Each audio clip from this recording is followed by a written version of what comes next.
Hi అండి. ఈరోజు నేను చికెన్ నిలవ పచ్చడి ఎలా తయారు చేయాలనేది వీడియోలో చూపిస్తున్నాను. ముందుగా కేజీ చికెన్ తీసుకొని దాన్ని ఒక మీడియం సైజ్ పీసెస్గా కట్ చేసుకొని దాన్ని మనం ఒక కడాయిలో వేసుకుందాము. దానిలో వచ్చిన వాటర్తోనే చికెన్ మొత్తం ఉడికిపోయేలాగా చేసుకోవాలన్నమాట. సో మనం చికెన్ మొత్తం వేసేసుకున్న తర్వాత ఒక 1 టేబుల్ స్పూన్ ఆయిల్ అనేది యాడ్ చేద్దాము. ఆయిల్ వేసుకోవటం వల్ల ఏంటంటే మనకి అడుగంటకుండా ఉంటుందన్నమాట ముక్క. సో అడుగంటితే ఏంటంటే మనకి చికెన్ పీసెస్గా వచ్చేస్తాయి కదా. సో అలా రాకుండా ఇది మనకి అడుగంటనివ్వకుండా చేస్తుందన్నమాట. అలాగే కొంచెం ఒకసారి కలిపేసుకున్న తర్వాత కొంచెం చిటికెడు పసుపు, ఒక 1/2 టేబుల్ స్పూన్ వరకు పసుపు తీసుకోండి. అలాగే ఒక 1 టేబుల్ స్పూన్ సాల్ట్ కూడా యాడ్ చేసుకొని ఉడకబెట్టుకోవాలన్నమాట. దీనిలో నుంచి మనకి వచ్చే వాటర్తోనే ఉడకబెట్టుకోవాలండి. ఎందుకంటే ఒక చిన్న గ్లాస్ కానీ ఒక చిన్న చుక్క వాటర్ కానీ మనం అసలు యాడ్ చేయకూడదన్నమాట దీనిలో. ఎందుకంటే పచ్చడి పాడైపోతుంది.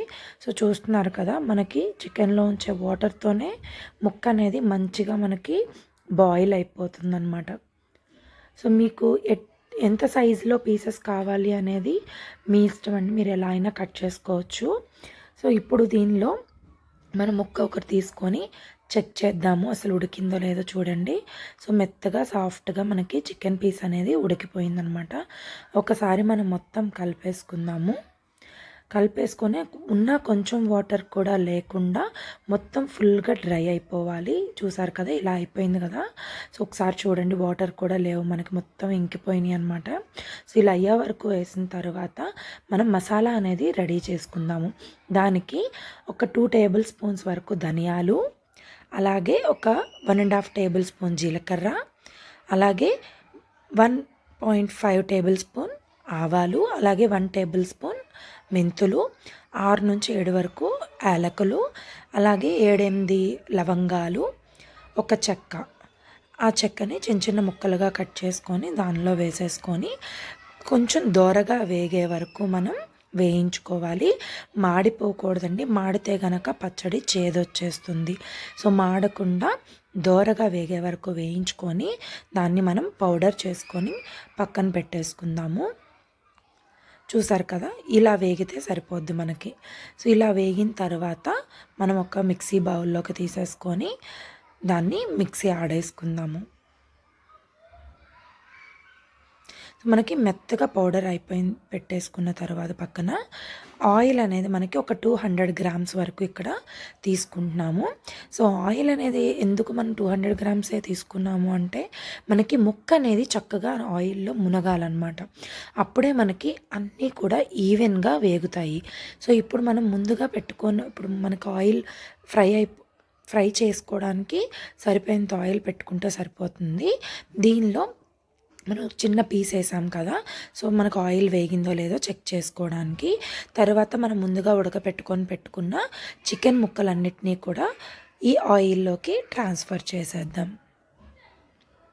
ట్రాన్స్ఫర్ చేసేటప్పుడు చాలా జాగ్రత్తగా వేయండి. అవి మనకి ఆయిల్ అనేది పైకి వస్తుంది కదా, సో అవి చేతుల మీద పడే ఛాన్సెస్ ఉంటాయి. స్లోగా వేయండి. వేసిన తర్వాత ముక్కలన్నిటినీ కూడా ఒకసారి కలుపుకోండి.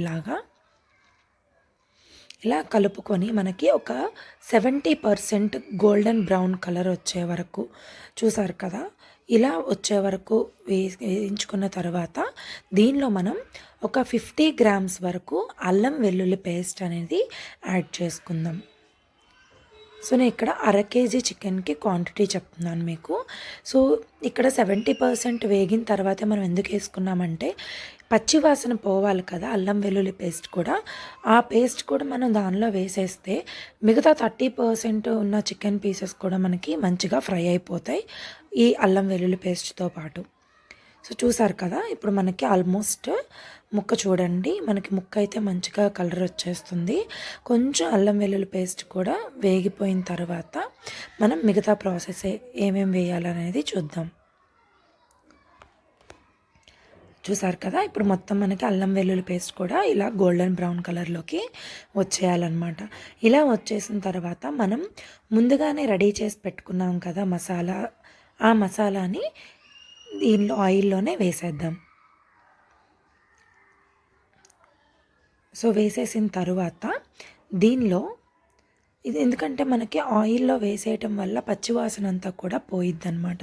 తర్వాత మనం ఒక హాఫ్ కప్ కారం అనేది తీసుకుంటున్నాము. కారం మీకు ఎంత స్పైసీ కావాలో దాన్ని బట్టి తీసుకోండి. ఇక్కడ సాల్ట్ కూడా నేను యాడ్ చేసుకున్నాను.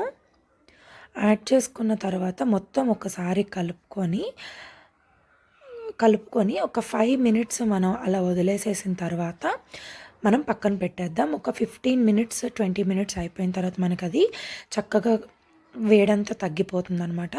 అలా చల్లారిన తర్వాత మాత్రమే నిమ్మరసం అనేది యాడ్ చేసుకోవాలి. ఇక్కడ ఆరిపోయింది ఆల్మోస్ట్, మనకి చూస్తున్నారు కదా, పికిల్ కూడా చాలా బాగుంది. సో దీనిలో మనం ముందుగానే పిండి పెట్టుకున్న 2 నిమ్మకాయల రసాన్ని అనేది దీనిలో మనం కలిపేద్దాము. గింజలు లేకుండా కలుపుకోండి. సో ఇలా మనం నిమ్మరసం కూడా పోసేసిన తర్వాత ఒకసారి మొత్తం కలిపేసుకోవాలి.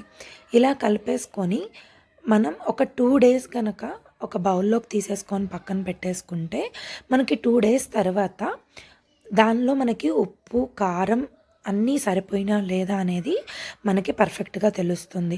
ఇమీడియట్గా మనకి తెలియదన్నమాట. ఒక 2 డేస్ దాన్ని ఒక మూత పెట్టేసి ఒక 2 డేస్ పక్కన పెట్టేసి గ్లాస్ జార్లో పెట్టుకుంటే మీకు 1 నుంచి 2 మంత్స్ వరకు కూడా ఈ పికిల్ అనేది పాడవదు. మీరు కూడా ఇదే విధానంలో ట్రై చేసి మీకు ఎలా వచ్చిందనేది నాతో కమెంట్స్లో షేర్ చేసుకోండి. Thanks for watching this video. Thank you so much.